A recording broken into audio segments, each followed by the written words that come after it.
Welcome in to the Lady Vol Basketball Fever podcast, part of Vol Basketball Fever. We're a show dedicated exclusively to talking about the Lady Vols and news around the program. Tune in to hear thoughts and discussions from experts who cover the Lady Vols on a daily basis.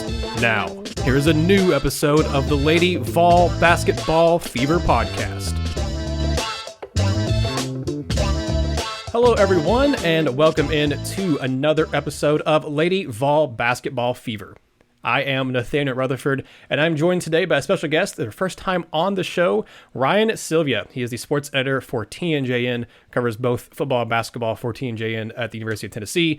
But I'm bringing him on here specifically to talk about the Lady Vols because, Ryan, you and I have followed each other for a while now on social media, and I know you are as big of a Lady Vol fan, or just as big as a follower of Lady Vols as I am. So I wanted to have you on the show, Ryan. So if you don't mind, first time on the show, let everybody know a little bit about yourself.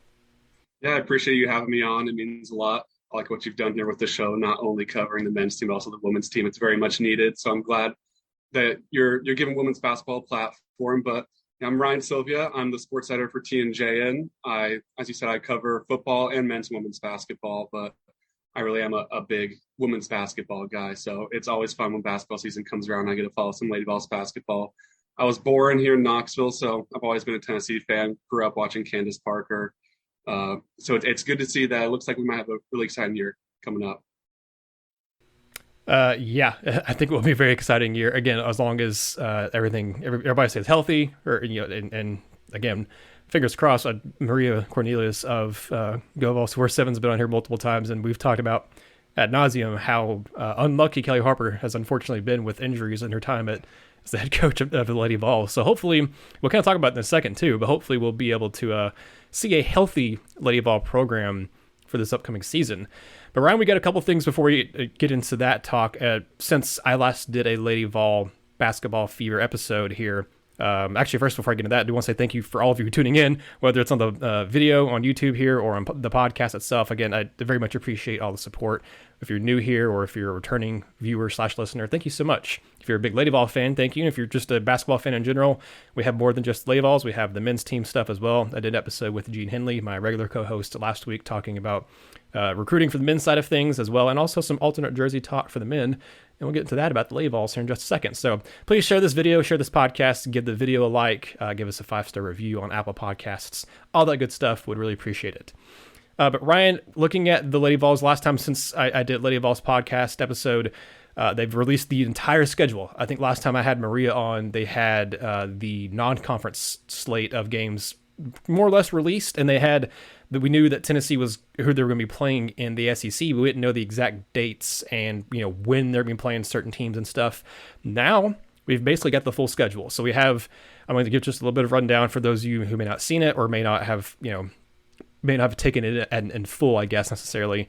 You have October 30th is the Carson Newman game. That is going to be, I believe that is your exhibition game you have every year. Is that right, Ryan? Is that the exhibition?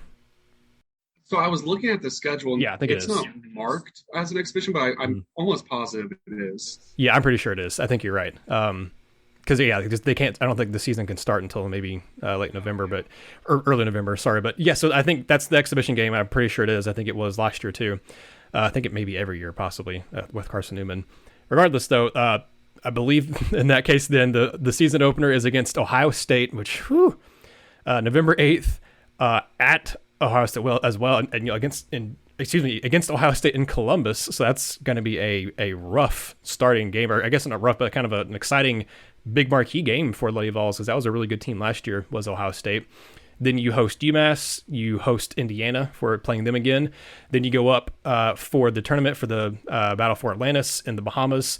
And we don't know all who the Lady Vols will play there, but know that they'll be in there for I think probably 3 games for that one as well. Come back and host Eastern Kentucky. You host Virginia Tech, playing them again. You host Wright State. You host UCF, playing them again. That was a tough game last year. Then you travel to Stanford, and again, another really, really good team. Host Wofford, and then you go into the SEC play where you go on a road trip to Florida. You host Alabama, host Mississippi State, play Vanderbilt in Nashville, go to Texas A&M, host Georgia, host Florida, and here's a rough stretch. On the road against Missouri, host UConn, and then on the road against LSU. That's going to be, to me, that's the toughest stretch right there. And Missouri's going to be, I mean, I don't think Tennessee should win that game, but it's a road game still in the SEC. You can't take those for granted. Then you come back and host UConn, who I know they're going to be without Paige Beckers, but still a very good team. And then on the road against LSU, that's going to be another retooled LSU team that you thought would take a big drop off, but then Kim Mulkey went out and really got a lot of really talented players from the transfer portal and in recruiting too. Then you go into February and you host Ole Miss on the road against Mississippi State, host Vanderbilt on the road against Arkansas, home against Auburn, against South Carolina, on the road against Kentucky. So that is a lot. I ran through kind of all those just to give everybody kind of a lay of the land here for what the Lady Vols are going to be facing. But Ryan, that is not an easy schedule. It's hard. It's really hard to say Lady Vols ever have an easy schedule. But I mean, when you're playing teams like Ohio State, Indiana, UCF, Stanford, of course, UConn, and Virginia Tech as your non-conference teams, I mean, you already have the SEC every year is getting deeper and deeper. That's an extremely tough non-conference schedule, though. I mean, that is a non-conference schedule that I think this team will still come out with a really good record, but they're going to be tested early and often. You're not going to have a cakewalk to the SEC schedule. Yeah, I mean, you said it. It's very on brand for Lady Vols basketball to have a very tough schedule, but in the end, whether it does add a couple more regular season losses, I think it definitely is a lot more beneficial to play these tough matches in the regular season, get you toughened up for the postseason. But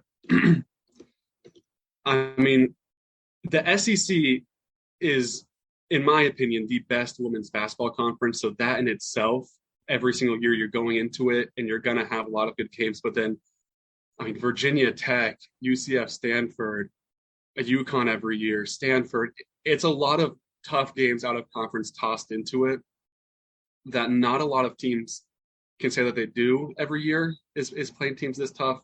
And also traveling. A lot of teams, they'll try to keep these out of conference games at home, but trips to Stanford, trip to Virginia Tech last year, we get them at home this year, but it's going to be tough. But in the end, I do think that it will be beneficial for Tennessee. It's also, I think it's very interesting, some of the storylines in these games. You get Jordan Horston going back to Columbus to play Ohio State on November 8th. That's going to be awesome. And then you get the pool from the SEC. You get both 2 games at Mississippi, or not at, but 2 games against Mississippi State, where Rakia Jackson just came from. There's going to be a lot of games, too, that aren't only going to just be really competitive and great basketball games, but also just the off-the-court flair on them is going to be really exciting as well.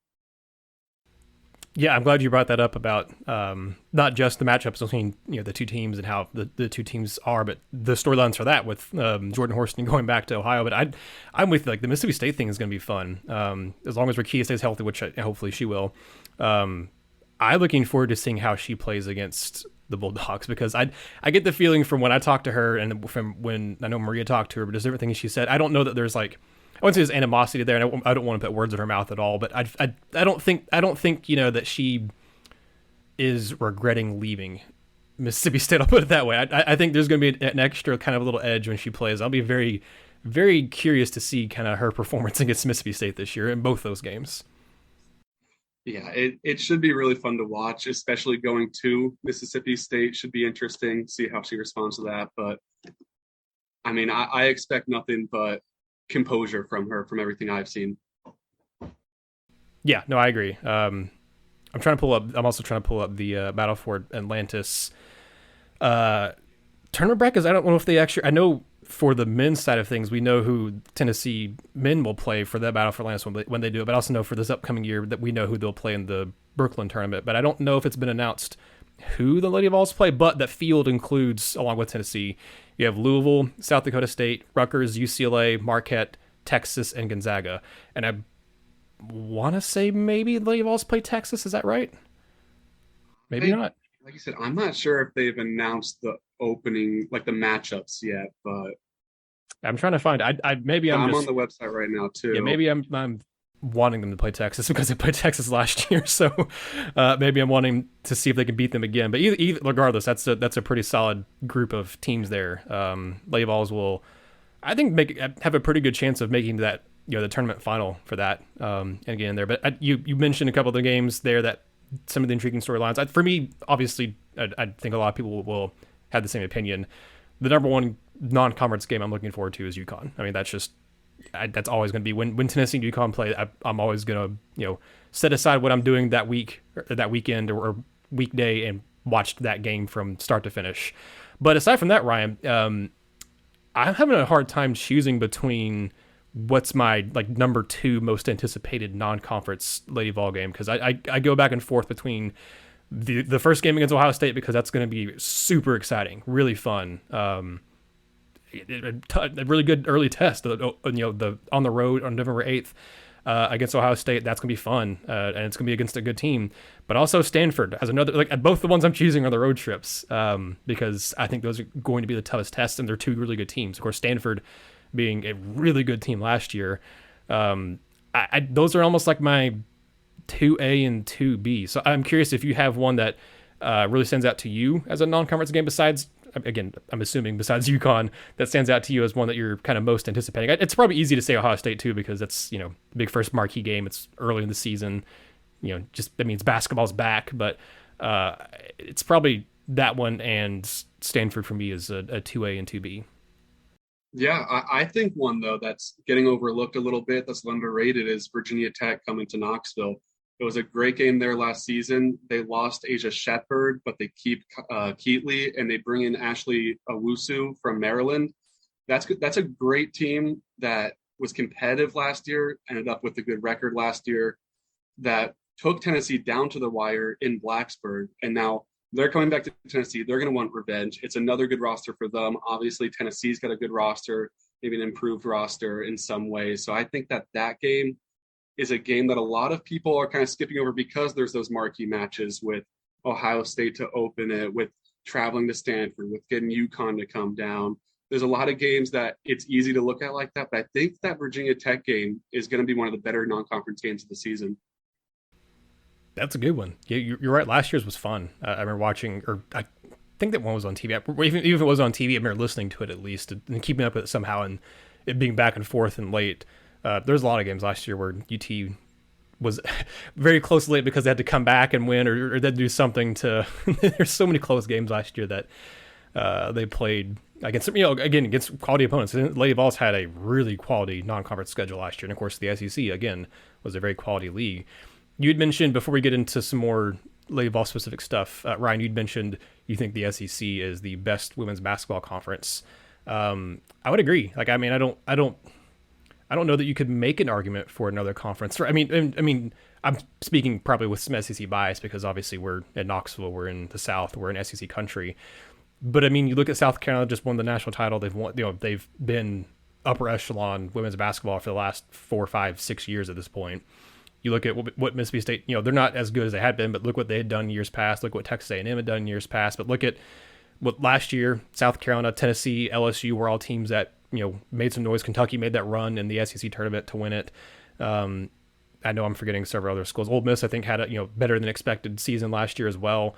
But you look at what some of these teams are returning this year, and what some of the players like Tennessee have brought in from the transfer portal or brought in from recruiting. And I mean, it's a league that I fully expect, and they probably should, South Carolina to be voted as the favorites to win the SEC in the preseason. But I definitely think Tennessee is going to get most of the votes for the second place. And man, it's hard for me to figure out who 3, 4, and 5 are going to be, because it's going to be, I think, a little bit of a top heavy league, but that top 6 or 7 teams are going to be very, very fun. And it's also going to be a league where, again, anybody can beat everybody. We saw Auburn beat Tennessee last year on the road, but that was a stunner.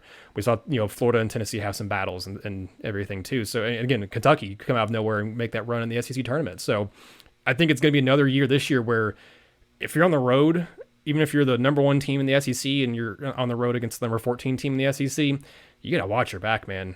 I think anybody is capable of beating anyone in this league again this year.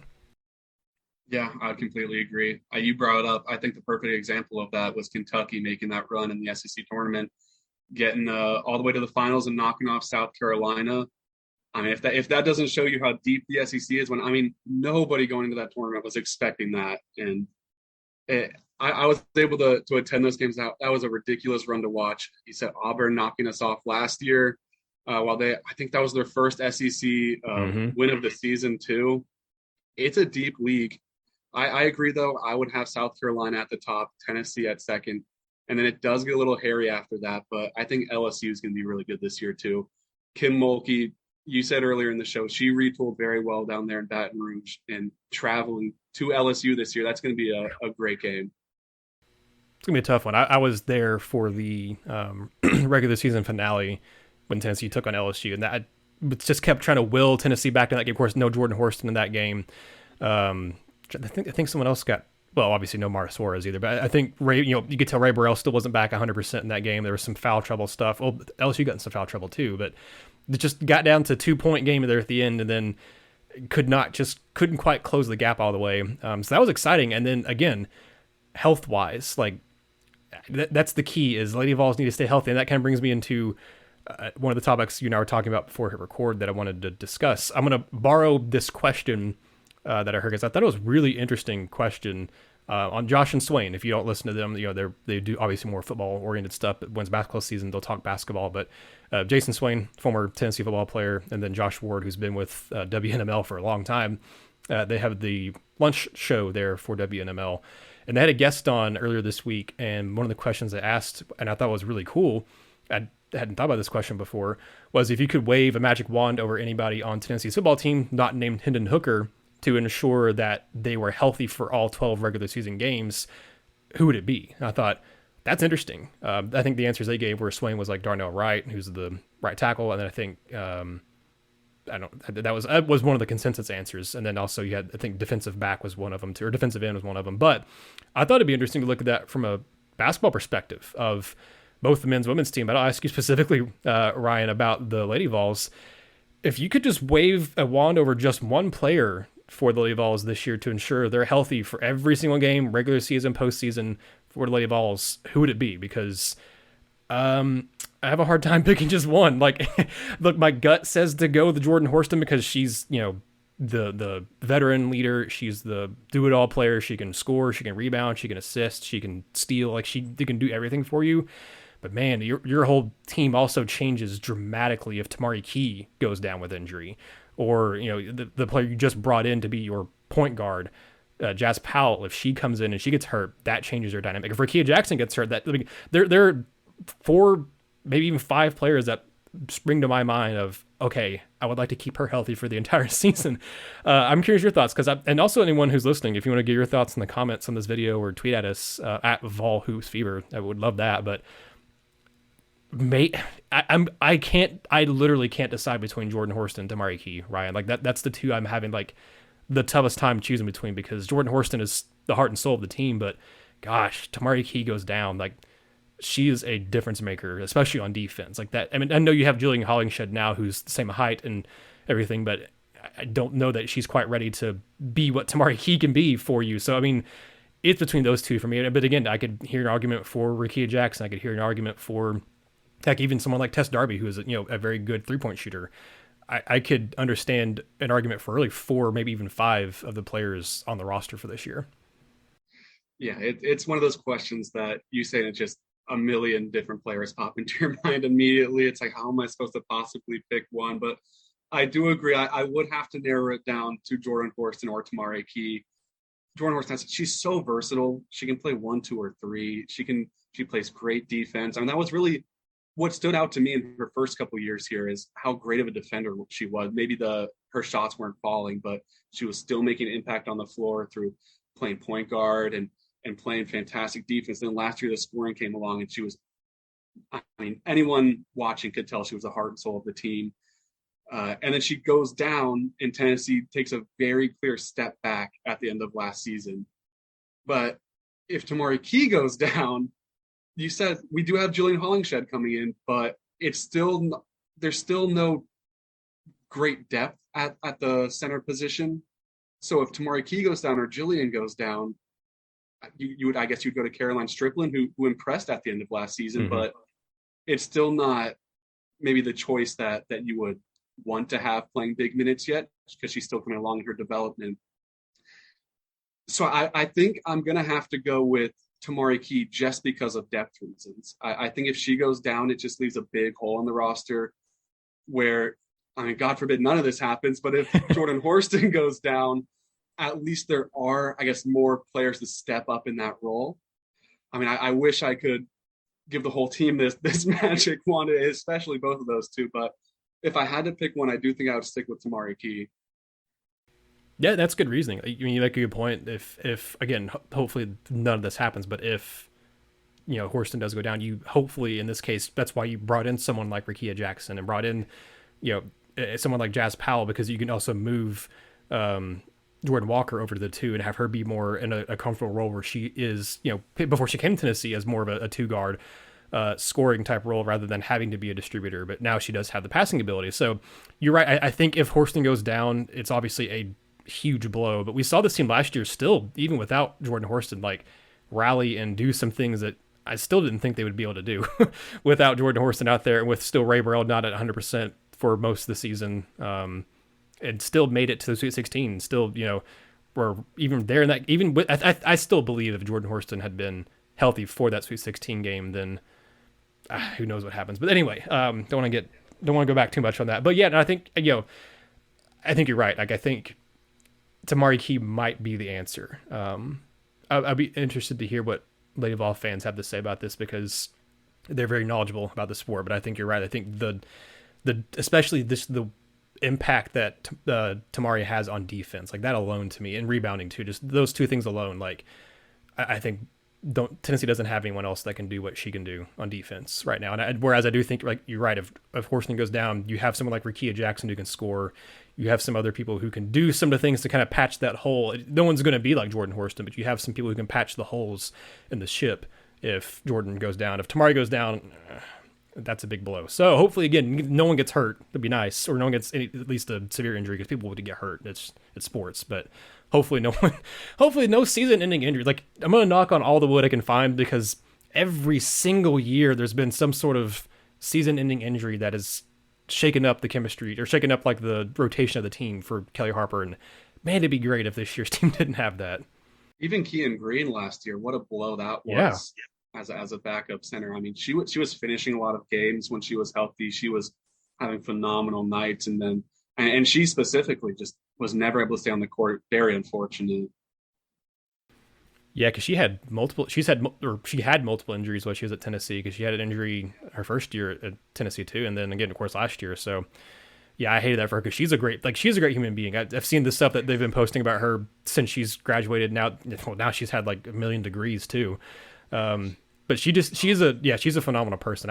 I would maybe try to love to get her on the show at some point because she's a good interview too. So I know Kellyanne Stitz from WAT who I've had on the show. She got to sit down and do a 101 with her. She got to sit down and do a 101 with Ray Burrell too shortly after she was, or either before or after she was drafted. I forget which now, but she talked with Ray around the WNBA draft time as well. So.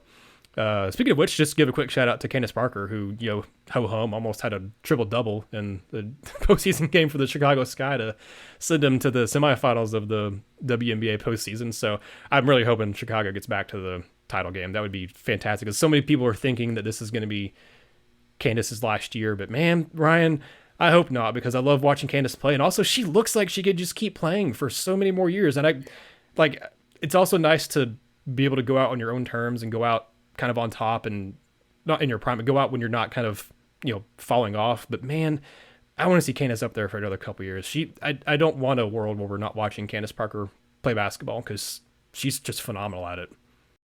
Yeah, you couldn't blame her if she retired. She just had her second kid and she's married. She's done it for so long. You wouldn't be able to blame her, but selfishly, I'm like, please keep playing. I mean, she is so fun to watch. As I said at the very beginning of the show, I grew up watching Candace Parker back when I lived in Knoxville as a kid. So she does have a very soft spot in my heart. I'm a WNBA fan. I don't necessarily have a specific team. So I've even just been really a Candace Parker fan for a while, rooting for the Sparks for a little bit, and then starting last year, moving over to Chicago. And I mean, it's ridiculous what she's still been able to do at this age. Just in playoff games, almost a triple double, just phenomenal stuff. And I'm pulling for her heavily here to advance to the finals and maybe bring a second straight one back to Chicago. That would be awesome.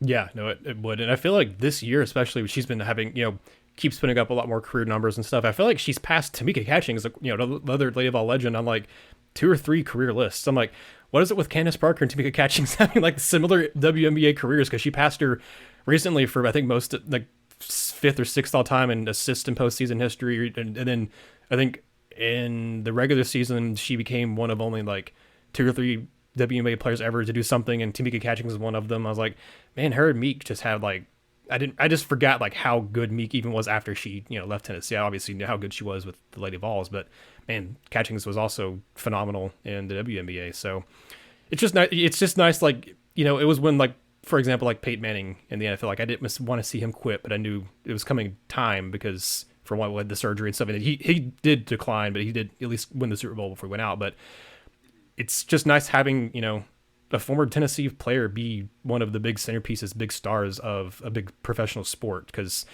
once Candace steps down, like, there's not going to be that for any of the major sports anymore for Tennessee. Well, I mean, you have the chance of WNBA it happening with Lady Vols keep sending more players into the league, but NFL won't have. There's good players. Don't get me wrong. You have some really good NFL players there from UT, but nothing like a Peyton Manning. The NBA doesn't have anything. I mean, Tobias Harris is really good, but he's not anywhere in the top 25 best players in the NBA. I wouldn't say. Don't have anybody in the MLB. You have really good players in the WNBA that are former Lady Vols, but no one like a Candace Parker. So that's why it's just another reason I wanted to stick around for a little bit longer, because it's nice having someone in a big professional sport be the one of the big centerpieces of that sport. Yeah, it is. When you brought up Tamika Catchings, so it kind of reminds you how lucky we are as Tennessee fans, and to cover these Lady Vols teams, just be like, wow, there has been so much talent and just great people that have represented Tennessee at the next level, especially in women's basketball. Just, I mean, since the WNBA's inception, and there's no, like you said, it takes Tennessee kind of off the face of the WNBA if Candace Parker ends up retiring, but there's still a lot of a footprint left from Tennessee. And as you also said, if Tennessee keeps this going, I mean, Rakia Jackson, Jordan Horston, Tamarki all have potential to come into the WNBA and make some noise. So hopefully it won't be long until maybe there's another Candace Parker type of player in the WNBA from Tennessee. But Candace is just truly a special athlete and person. So it'll stink to watch her go. Yeah, I mean, she really is a unicorn. Someone with a 6'4" post player with the passing skills she has, with the touch that she has on different, like, she's just, there aren't many players who have ever been able to do what Candace Parker has been able to do. Or even, I mean, she literally has transformed the sport. There's been so many girls in the last decade who have grown up wanting to be like Candace Parker and have modeled their games after Candace Parker because of, what she's done. Heck, I mean, Justine Pisot's probably one of them, because she's the same height as Candace and tries to be more of a perimeter player rather than just a post player. I would like to see Justine, be able to learn some more post moves and stuff when she is here at Tennessee. But, my point is, like, being those athletically gifted, if you have the height of a 6'2" to 6'4" as a basketball player and you're a woman, you're more than likely looking at someone like Candace Parker saying, I want to be like her well, you're already grown up when I when I play in college and then try to go professional too. But yeah, you make a good point. I mean, there's look at like someone like Isabel Harrison, like Izzy. She's getting a lot of attention and news for a lot of the stuff that she's doing just off the court too. But she's a really phenomenal person. But you mentioned, keep sending in more players, the more chance you have of some of them developing into some big time stars. I mean, you have Ray Burrell up there now, who I think hopefully will have a really good WNBA career. I think you made a really good point. I think Tamari Key is going to be interesting to watch what she can do at the next level, because again, she's been so dominant defensively here in college. I think, she won't be nearly as dominant in the WNBA because there are, bigger, faster, stronger players all across, you're playing against professionals, not just college athletes, but she still is going to be, I think, a big defensive difference maker. And I'd be interested to see if she can win a couple defensive player of the year awards like Candace has, because I mean, as many blocks as she's able to put up in college, I mean, she's still going to be able to put up a bunch of blocks professionally. So she could be the next kind of bigger name for the Lady Vols in the WNBA, just because she bring the wow factor of the blocks and maybe at some point some dunks too. Maybe she'll be able to increase that vertical a little bit, and maybe she'll dunk. I mean, she's got the height. She's certainly tall enough to be able to dunk it. She's just got to get that vertical going a little bit more, because gosh, it's so cool to see now. There's multiple ladies out there who can dunk it, so that's just really cool to see. That was definitely not the case 20 years ago. No. Yeah, I would also like to add, you reminded me when we were talking about Candace Parker's kind of influence on young players. When I was doing some research on the WNBA draft class that just came in, they just had their rookie year. Sika Cone, I apologize if I'm pronouncing that incorrectly, but she's from Mali. And while I was doing research on her, it came out that she was a huge Candace Parker fan. It was one of the biggest reasons she always wanted to be in the WNBA. Just just a driving force in her life. And I mean, it just shows Candace Parker's reach all the way from here in America out to Africa. So I thought that was a really cool thing to see as well. But going back to Tamari Key, it'll be interesting. I know the WNBA likes kind of more versatile centers like Shakira Austin type of can run the floor a little bit, while Tamari's a lot more of a traditional post up type of center, but she is just so dominant at what she does. I mean, she'll definitely get a shot at the next level. I'm really hoping that it works out for her because it would be a lot of fun to see her at the next level, matching up against some of these phenomenal centers in WNBA, Jonquel Jones and players like that. I think that would be a lot of fun to watch. Oh yeah, I 100% agree with you on that one. Ryan, what we also going to talk about here, I haven't really talked about it in depth. Talked a little bit about alternate jersey stuff last episode with Gene, but it was more kind of focusing on the men's side of it and if the men's basketball team will get any alternate jerseys too. But we did mention briefly in there, and I want to talk about it a little bit more in depth here, that Lady Vols, not just a basketball team, but all women's athletics at Tennessee in general are going to be wearing a really cool, I mean, at least really cool to me, and I know a lot of fans agree too, really cool alternate what they now have dubbed the Summitt Blue. Tennessee came out and said in honor of Pat Summitt and also of honor of Title IX being 50 years old, they're actually taking that almost, it's not quite a powder blue, it's like a little bit darker of a powder blue, but the blue trim that's been on the Lady Vol logo for such a long time, since Joan Cronin back in I think the 70s, when she originally had the blue because they couldn't find orange for the manufacturers to make orange jerseys, so she got the blue, making that now called Summitt Blue. And not just that, but they're also going to be have unveiled an alternate jersey line for all of women's athletics in Tennessee. It's going to be the all Summitt Blue jerseys. Haven't seen the Lady Vols one yet, but they showed photos and a couple of videos of the soccer kits and for the volleyball team. But man, Ryan, I am excited to see what the Lady Vols basketball one looks like, because I think, to me, the blue, you think of Lady Vols, you think of basketball. I think the Lady Vol blue, just biased, I guess, looks the best on a basketball jersey. I am super pumped to see how that blue looks like on a basketball jersey and what they do with it. Because if the softball and, or excuse me, the soccer and volleyball reveals or any indication, it's basically just going to be kind of like the jersey you already have, just instead of it being white, it'll be blue.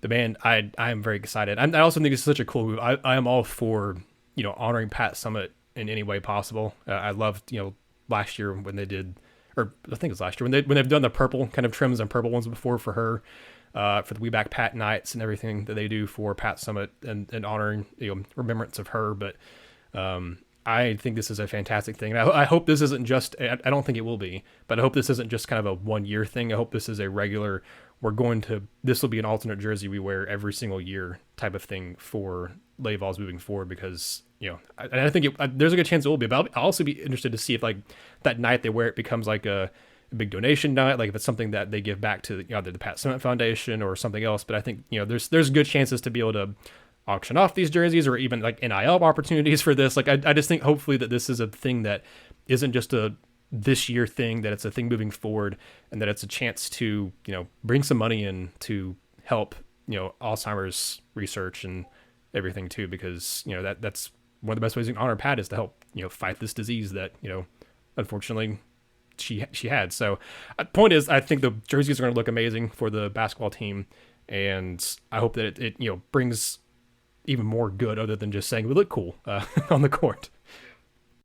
Yeah, I am pumped for these jerseys. I've seen the soccer uniforms and the volleyball ones, and they look awesome. So it's a jersey that's pretty difficult to mess up, almost. So I have nothing but high expectations for the basketball ones as well. I do think it's an interesting discussion on how much do you want to see it, when do you want to see it, do you want it to be like a once or twice a year type of thing, or a true like third jersey that gets put in the rotation. I personally would probably lean towards 2 or 3 times a year, pick your spots, almost like the football team wearing the smoky grays. You got Florida coming to town in 2016. We're checkering Neyland. We're going to put the smoky grays on. Kind of, get a big game. Maybe UConn's coming to town. It's going to be a sold out arena.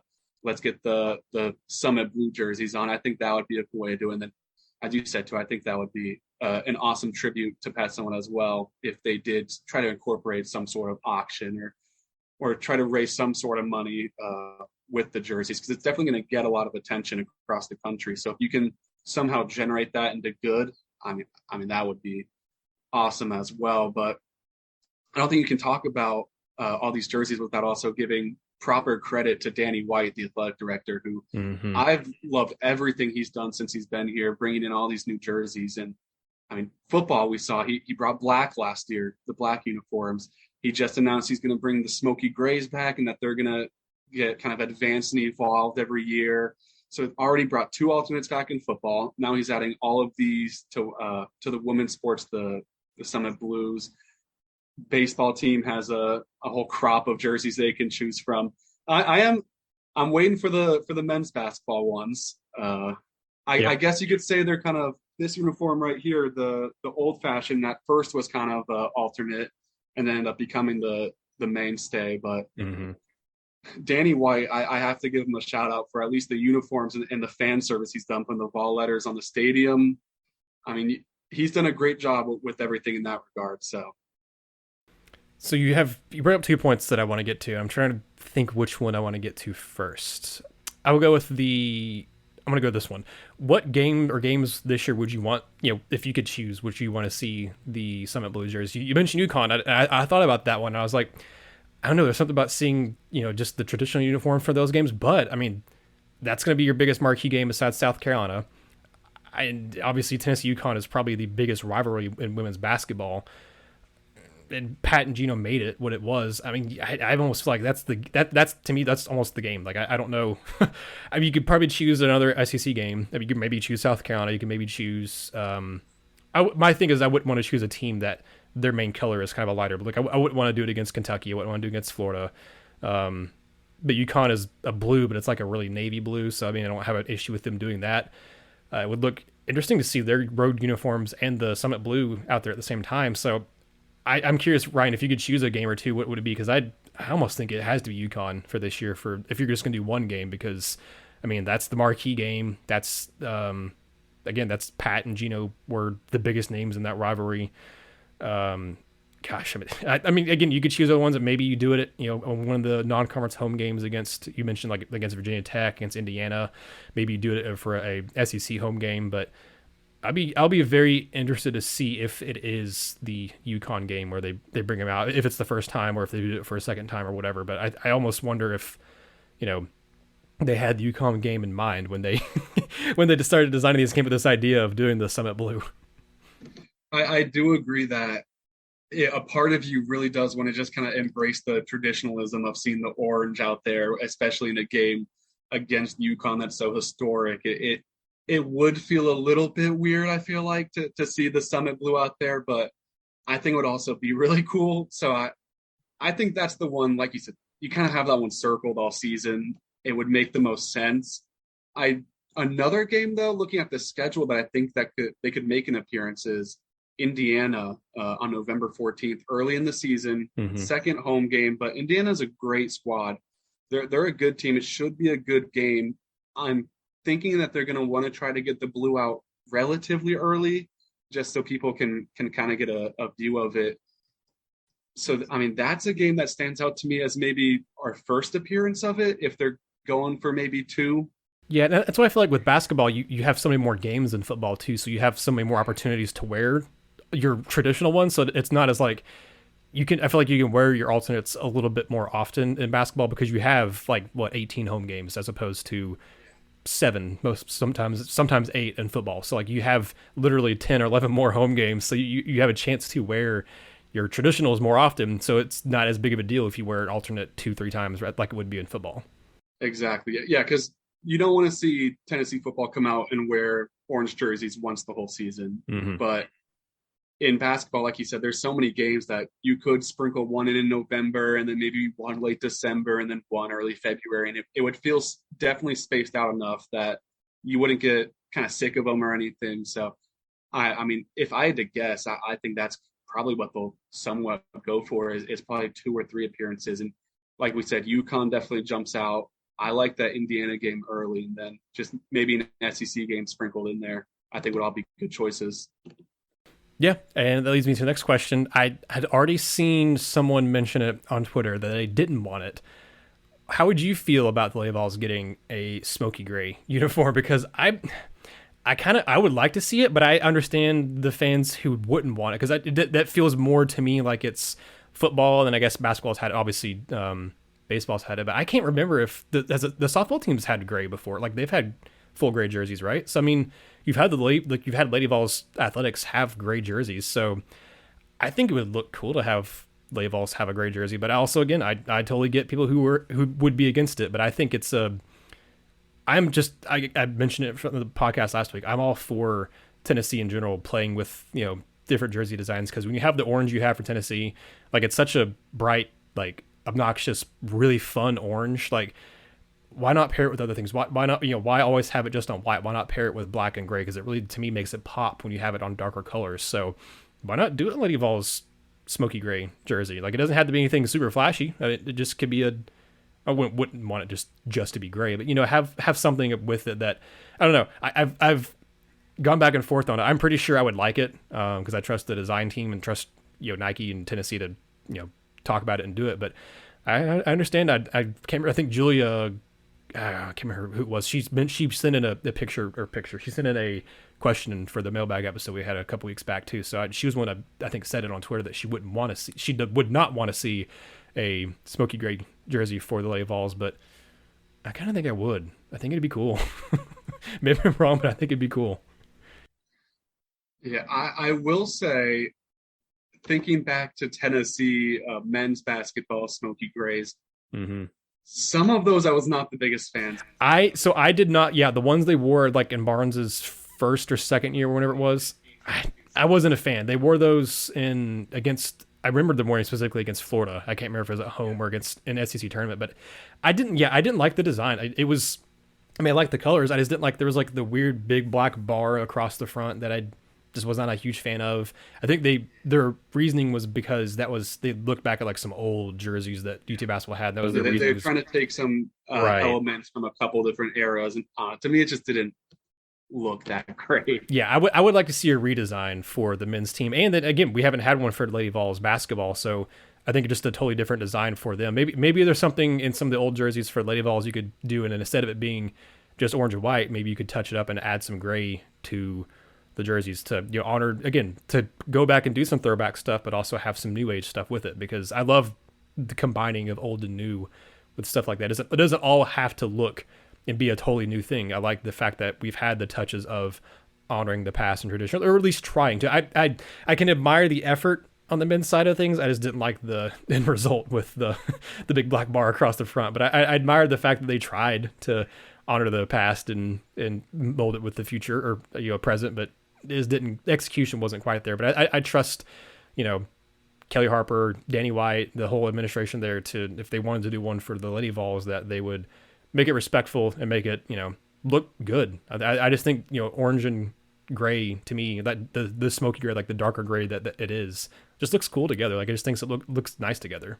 And you have the whole idea of like maybe do a summit like type of thing where it has again the Smoky Mountains on it. You have the summit. Like there's things you can do I think with the Lady Vols, their branding and stuff that you obviously just couldn't do with football or basketball because they don't have Pat Summit and the tradition the Lady Vols have. Yeah, you brought up a good point. I definitely trust Kelly Harper and Danny White to not kind of mess it up and not spit in the face of tradition because I know that's what a lot of Lady Vol fans are worried about is they've been watching this team since these very early Pat Summit days and they're all about this traditional style. And I think there's a way you can kind of balance the two where you can show respect for the past and you can show respect for what Pat Summit built and all of that, while still incorporating some really cool new jerseys and some new ideas, like adding a smoky gray flare. 'Cause in my opinion, the orange with the Summitt Blue is some of the coolest colors in college sports. There's a lot of really awesome stuff you could do with it. So I'm all down for having fun, and I trust Danny White and Kelly Harper and whoever else would be involved in that process. I think that they would make sure that it's done a pretty tasteful way. Well, Ryan, it's been really fun having you on here. I definitely am going to have you on again, probably during the season, to talk some Lady Vols and men's basketball too. But I definitely wanted you to come on here for Lady Vol basketball. So I think you may mention it at the beginning of the show when you introduce yourself. But if any of the people watching or listening here want to interact with you, want to follow some of the stuff you're going to be doing during football, basketball season, during the whole next 9 months or so here, where can they follow you, find your work, and interact with you? Yeah, you can find me on Twitter at Ryan T. Sylvia. That's Sylvia, like Sylvia Fowles. And that's where I post pretty much all of my work. Those are going to be links to pretty much everything there. I'll tweet every article I write out. That's where you can find, just on the Twitter, just kind of updates to Tennessee football or basketball or whatever's going on. If you're into football, I just posted a very in-depth article on my projections for every SEC team, where I kind of go through the schedule and give score predictions and give my thoughts on each team and give bowl projections. So if you're into SEC football, that's pinned to my Twitter. Make sure you check that out.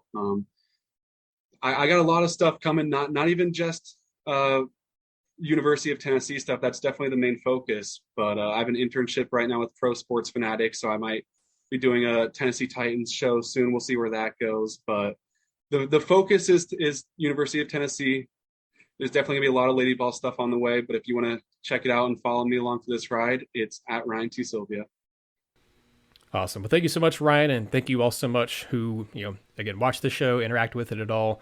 Yeah, leave comments below. Any of your thoughts on what we talked about this episode, whether it's, game you're most looking forward to for Lady Vols, player you would want to keep healthy all season if you could, or the jersey talk that we had, or, thoughts about Candace Parker or WNBA too. We talked about that for a little bit as well. So thank you all so much. Thank you, Ryan, for coming on the show. And again, thank you for everyone. Yeah, thank you for everyone who watched and listened along, or is going to watch and listen along after I finish editing this episode. But thank you all so much. Signing off for Ryan, I'm Nathaniel, and this has been another episode of Lady Vol Basketball Fever.